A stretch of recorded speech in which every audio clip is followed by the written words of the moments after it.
যুদ্ধবিরতির মাঝেই আবারও গাজায় হামলা চালিয়েছে ইসরায়েল। আইডিএফের ছোড়া গুলিতে নিহত হয়েছেন 4 ফিলিস্তিনি। গাজা সিটির জায়তুন ও খান ইউনিসের আল কোয়ারা এলাকায় এই ঘটনা ঘটে। তারা সবাই বিভিন্ন স্থান থেকে উত্তর গাজায় নিজেদের ঘরে ফিরছিলেন। গাজার উত্তরাঞ্চলের প্রবেশপথ নিৎজারিম করিডর থেকে সরে গেছে ইসরায়েলি সেনারা, তাই উত্তর অভিমুখে নেমেছে ঘরছাড়া গাজাবাসীর ঢল। তবে সরে যাওয়ার আগেও আগ্রাসনে জানান দিয়েছে আইডিএফ সেনারা। বিভিন্ন জায়গায় খবর পাওয়া গেছে এমন সহিংসতার। রাশিয়া ইউক্রেন সংঘাতে ইস্যুতে ট্রাম্প পুতিন ফোন আলাপ। মস্কোর সাথে বৈদ্যুতিক সংযোগ বিচ্ছিন্ন করে ইইউ এর পাওয়ার গ্রিডে যুক্ত হলো বাল্টিক 3 দেশ। আবারও গণকবরের সন্ধান পাওয়া গেল লিবিয়ায়। 2টি গণকবর থেকে উদ্ধার করা হয়েছে অন্তত 50 অভিবাসন প্রত্যাশীর মরদেহ। দেশটির উত্তরাঞ্চলীয় সর্ববৃহৎ কুফরা জেলায় সন্ধান মেলে 2টি গণকবরের। একটি ফার্মের সন্ধান পাওয়া প্রথম গণকবর থেকে উদ্ধার করা হয় 19টি মরদেহ। তার একদিন পরে কাছাকাছি একটি মরুভূমি থেকে উদ্ধার করা হয় বাকি অভিবাসন প্রত্যাশীদের মরদেহ। কুফরা জেলা নিরাপত্তা বিভাগের প্রধানের শঙ্কা, অন্তত 70 অভিবাসন প্রত্যাশীর কবর আছে এই এলাকায়। ধারণা করা হচ্ছে বেশিরভাগ হতভাগ্যদের গুলি করে হত্যা করা হয়েছে। মানব পাচারের জন্য পরিচিত অঞ্চলগুলোতে অভিযান চালাচ্ছে পুলিশ। গত এক দশকে অবৈধ অভিবাসীদের ইউরোপ যাত্রায় প্রধান রুটে পরিণত হয়েছে লিবিয়া। উন্নত জীবনের আশায় দক্ষিণ এশিয়া, মধ্যপ্রাচ্য ও আফ্রিকার অভিবাসন প্রত্যাশীরা বেছে নেন ঝুঁকিপূর্ণ এই পথ।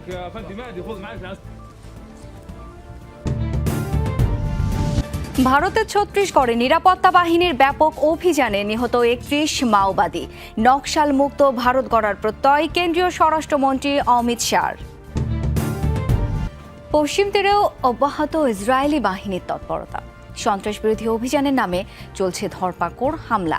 এক গর্ভবতী নারী সহ মৃত্যু হয়েছে কমপক্ষে 3 ফিলিস্তিনির। রোববার দখলকৃত পশ্চিম তীরের নূর শামস শরণার্থী শিবিরে হামলা চালায় আইডিএফ সেনারা।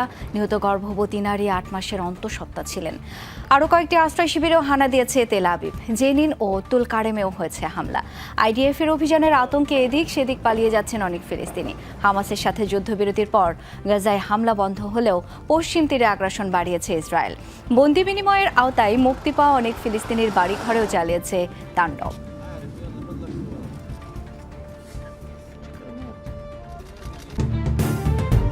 ক্লিন গাজা মিশনের উদ্দেশ্য স্পষ্ট করলেন ট্রাম্প। রিয়েল স্টেট ব্যবসায় মূল লক্ষ্য, গড়ে তোলা হবে পর্যটন কেন্দ্র। প্রস্তাবের তীব্র বিরোধিতা তুরস্ক ও হামাসের। গাজা উপত্যকায় রিয়েল এস্টেট ব্যবসা করতে চান ডোনাল্ড ট্রাম্প, গড়ে তুলতে চান পর্যটন কেন্দ্র। এবার ক্লিন গাজা মিশনের লক্ষ্য আর স্পষ্ট করলেন মার্কিন প্রেসিডেন্ট। পরিকল্পনা বাস্তবায়নের সাথে রাখতে চান মধ্যপ্রাচ্যকেও।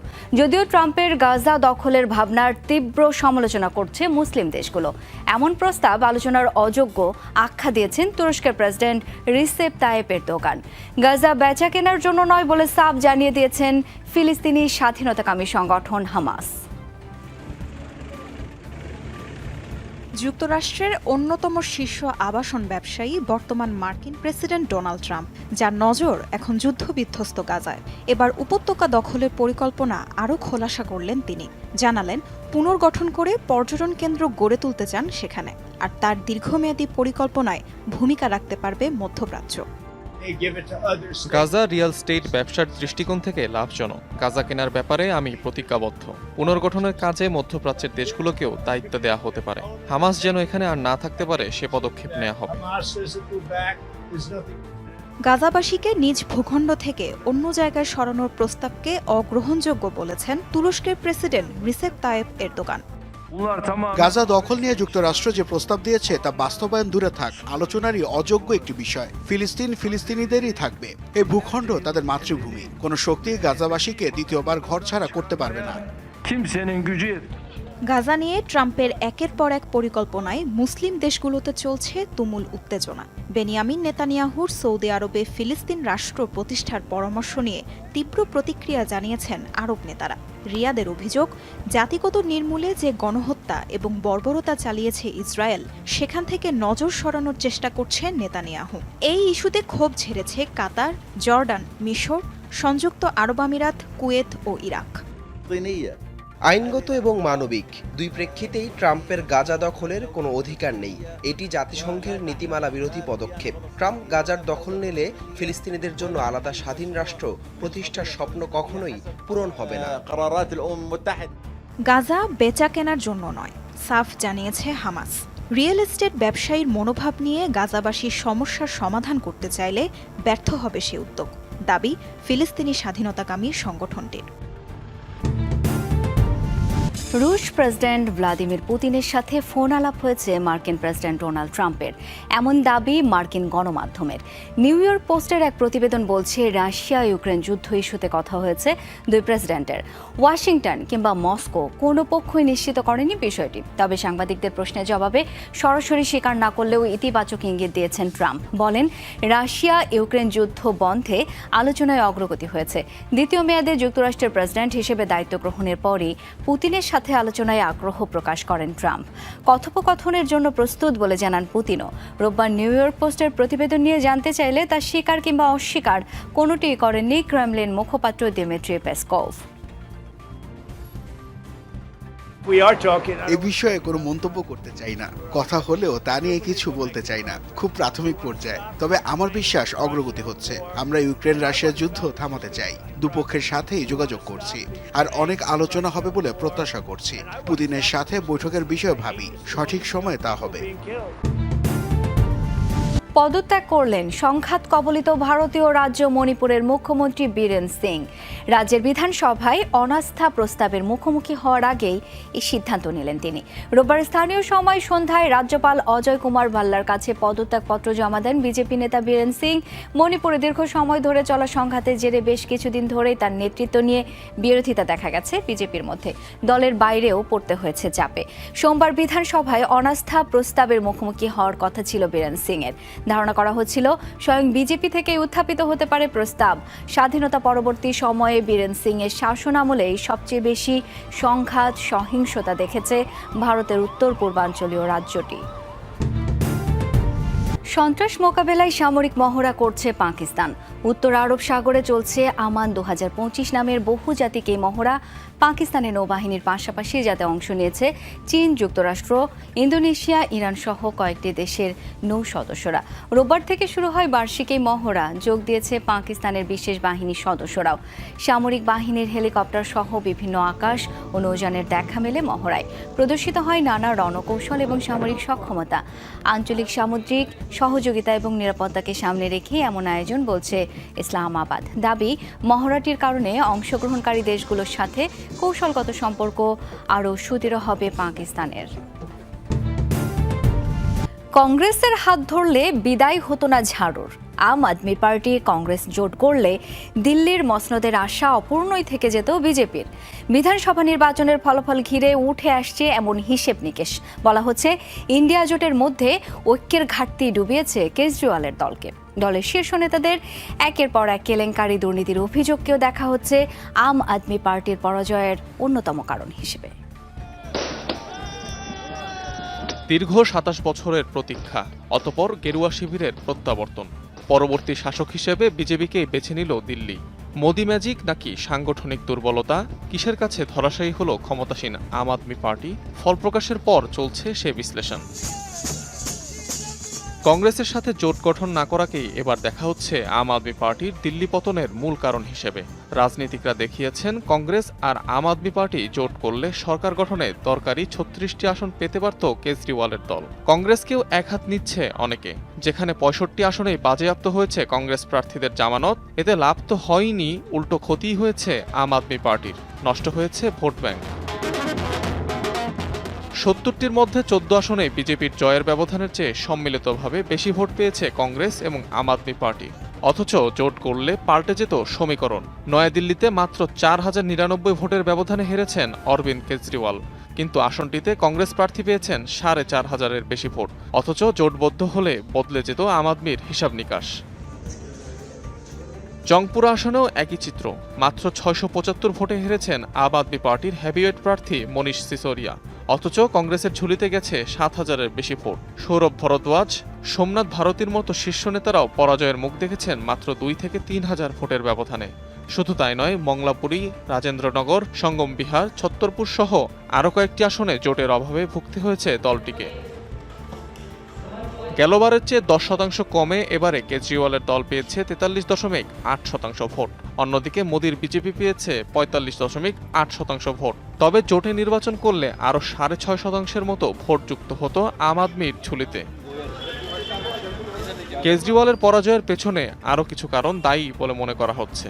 বলা হচ্ছে, উন্নয়নে নজর না দিয়ে ঝগড়া বিবাদেই ব্যস্ত ছিল তার দল। একের পর এক দুর্নীতি, কেলেঙ্কারির সাথে শীর্ষ নেতাদের নাম জড়িয়ে যাওয়াকেও ভরাডুবির অন্যতম কারণ মনে করা হচ্ছে। ঠিক যে সুযোগকে কাজে লাগিয়ে বাজিমাত করেছে নরেন্দ্র মোদির বিজেপি। শিশুদের সঙ্গে করে হজে নিয়ে যাওয়ার উপর নিষেধাজ্ঞা দিয়েছে সৌদি আরব। রোববার দেশটির হজ ও ওমরা মন্ত্রণালয় এই সিদ্ধান্তের কথা জানিয়েছে। চলতি বছর থেকেই যা কার্যকর হবে, তথ্যটি নিশ্চিত করেছে মধ্যপ্রাচ্য ভিত্তিক সংবাদ মাধ্যম গালফ নিউজ। সৌদির হজ ও ওমরা মন্ত্রণালয়ের বিবৃতিতে বলা হয়েছে, প্রতি বছর হজের কারণে তৈরি হওয়া ভিড়ে শিশুদের নিরাপত্তা ঝুঁকির মুখে পড়ে। এমনকি হজে গিয়ে শিশুদের মৃত্যুর রেকর্ডও আছে। তাই তাদের সুস্থতা নিশ্চিতেই এমন সিদ্ধান্ত নেওয়া হয়েছে। সৌদি নাগরিক ও দেশটিতে বসবাসরতদের জন্য নোসোক অ্যাপ এবং সরকারি অনলাইন পোর্টালের মাধ্যমে 2025 সালের হজ নিবন্ধন আনুষ্ঠানিকভাবে চালু হয়েছে। এবার যারা আগে হজ পালন করেননি তাদের বেশি প্রাধান্য দেওয়া হবে। নকশালমুক্ত ভারত গড়ার প্রত্যয়ে নিরাপত্তা বাহিনীর ছত্তিশগড়ের অভিযানকে বড় সাফল্য আখ্যা দিয়েছেন ভারতের কেন্দ্রীয় স্বরাষ্ট্রমন্ত্রী অমিত শাহ। জানিয়েছেন, মাওবাদীদের দমনে অব্যাহত থাকবে এমন পদক্ষেপ। রাজ্যটিতে রোববার টানা 12 ঘণ্টার অভিযানে মৃত্যু হয়েছে 31 নকশালপন্থীর। গোলাগুলিতে প্রাণ গেছে 2 সেনার। উদ্ধার করা হয়েছে বহু আগ্নেয়াস্ত্র ও বিস্ফোরক। এখনও চলছে তল্লাশি অভিযান। রোববার ভোর থেকে অভিযান শুরু হয় বিজাপুরের ন্যাশনাল পার্ক এলাকায়। গোয়েন্দা তথ্য বলছিল, অর্ধশত মাওবাদী ঘাঁটি গেড়েছে জঙ্গলে। গোপন সূত্রে পাওয়া খবরের ভিত্তিতে অতর্কিত হানা দেয় নিরাপত্তা বাহিনীর সদস্যরা। টানা 12 ঘণ্টা ধরে চলে গোলাগুলি। অভিযান শেষে 31 মাওবাদীর মরদেহ উদ্ধার করা হয়। বিচ্ছিন্নতাবাদীদের ঘাঁটি থেকে পাওয়া যায় প্রচুর আগ্নেয়াস্ত্র ও বিস্ফোরক। প্রাণহানি হয় 2 জওয়ানের, আহত আরও 2 সেনা। তাদের হেলিকপ্টারে উদ্ধার করে হাসপাতালে নেওয়া হয়েছে। অভিযানের সময় নিরাপত্তা বাহিনী ও মাওবাদীদের মধ্যে গোলাগুলি হয়। এনকাউন্টার শেষে 31 মাওবাদীর মরদেহ উদ্ধার করা হয় ওই এলাকা থেকে। সবার ময়নাতদন্তের ব্যবস্থা করা হয়েছে। আহত 2 জওয়ানের চিকিৎসা চলছে। তারা এখন শঙ্কামুক্ত। অভিযানের সময় গোলাগুলিতে ডিস্ট্রিক্ট রিজার্ভ গার্ডের 1 সেনা এবং স্পেশাল টাস্ক ফোর্সের 1 সেনা নিহত হয়েছে। ছত্তিশগড়ে রবিবারের অভিযানকে নকশালমুক্ত ভারত গঠনের লক্ষ্যে বড় সাফল্য আখ্যা দেন কেন্দ্রীয় স্বরাষ্ট্রমন্ত্রী অমিত শাহ। আবারও মনে করিয়ে দেন, আগামী বছর 31 মার্চের মধ্যে নকশালবাদ নির্মূলের লক্ষ্যের কথা। এই নিয়ে চলতি বছর প্রাণহানির শিকার অন্তত 86 মাওবাদী। গত জানুয়ারিতে মৃত্যু হয় 34 জনের, যার মধ্যে ছিলেন গোষ্ঠীর অন্যতম শীর্ষ নেতা জয়রাম রামচন্দ্র রেড্ডি বা চলপতির, যার মাথার দাম ছিল 1 কোটি রুপি। ছত্তিশগড় সহ ভারতের মধ্য ও পূর্বাঞ্চলীয় রাজ্যগুলোয় কয়েক দশক ধরে অব্যাহত মাওবাদীদের প্রভাব। সরকারি বাহিনীর বিরুদ্ধে গেরিলা পদ্ধতিতে অভিযান চালায় তারা। প্রায় নিয়মিত হয় সংঘাত। রাশিয়ার সাথে কয়েক দশকের বৈদ্যুতিক সংযোগ বিচ্ছিন্ন করল বাল্টিক 3 দেশ। যুক্ত হয়েছে ইউরোপীয় ইউনিয়নের পাওয়ার গ্রিডে। এস্তোনিয়া, লাটভিয়া এবং লিথুয়ানিয়ার সিদ্ধান্তকে ঐতিহাসিক আখ্যা দিয়ে স্বাগত জানিয়েছে ইউরোপীয় ইউনিয়ন। দাবি, রাশিয়ার উপর নির্ভরশীলতা কমিয়ে নতুন যুগের সূচনা করবে এই সংযোগ। বাল্টিক সাগরের উপকূলবর্তী 3 দেশ এস্তোনিয়া, লাটভিয়া এবং লিথুয়ানিয়া একসাথে এনার্জি আইল্যান্ডস নামেও পরিচিত। প্রাকৃতিক সম্পদে ভরপুর দেশগুলো সোভিয়েত আমল থেকেই সংযুক্ত ছিল রাশিয়ার বৈদ্যুতিক গ্রিডের সাথে। সোভিয়েত ইউনিয়ন ভেঙে গেলেও রয়ে যায় সে সংযোগ।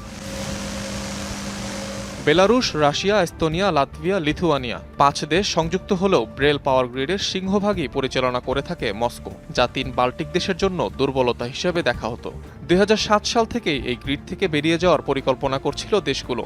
14 সালে মস্কো ক্রাইমিয়া উপদ্বীপ দখলের পর জোরদার হয় সেই ভাবনা। সবশেষ ইউক্রেন যুদ্ধ শুরুর পর আরও বেগবান হয় প্রস্তুতি। ন্যাটোভুক্ত অন্যান্য দেশের মতো 2022 সাল থেকে রাশিয়া থেকে বিদ্যুৎ ক্রয় বন্ধ করে দেয় বাল্টিক দেশগুলো। এবার আনুষ্ঠানিকভাবে বিচ্ছিন্ন করা হলো 3 দেশের সাথে রাশিয়া বেলারুশের বৈদ্যুতিক সংযোগ, যে সিদ্ধান্তকে ঐতিহাসিক আখ্যা দিয়েছে ইউরোপীয় union. Today, history is made. আজ ইতিহাস তৈরি হয়েছে। বাল্টিক দেশগুলোকে আমাদের মহাদেশীয় বিদ্যুৎ গ্রিডের সাথে যুক্ত করেছি। সেই সাথে রাশিয়া ও বেলারুশের সাথে বৈদ্যুতিক লাইনগুলো বিচ্ছিন্ন করা হয়েছে। এটাই স্বাধীনতা, হুমকি আর ব্ল্যাকমেইল থেকে স্বাধীনতা। Lines linking you to আঞ্চলিক নিরাপত্তা জোরদার আর নির্ভরশীলতা কমাবে এই সিদ্ধান্ত, দাবি বাল্টিক দেশগুলোর। I received great news. কিছুক্ষণ আগেই দুর্দান্ত এই খবর পেলাম। এখন থেকে বাল্টিক বৈদ্যুতিক সিস্টেম ইউরোপের অন্তর্ভুক্ত। সবকিছু সফলভাবেই হয়েছে। এটি একটি ঐতিহাসিক মুহূর্ত যা লিথুয়ানিয়া, লাটভিয়া এবং এস্তোনিয়ার দীর্ঘ যাত্রার অবসান ঘটালো। This is a historic moment. এর আগে বাল্টিক সাগরে রুশ ট্যাঙ্কারের আঘাতে দেশগুলোর মূল বৈদ্যুতিক ও গ্যাস পাইপলাইন ক্ষতিগ্রস্ত হওয়ায় ছড়িয়েছিল উত্তেজনা।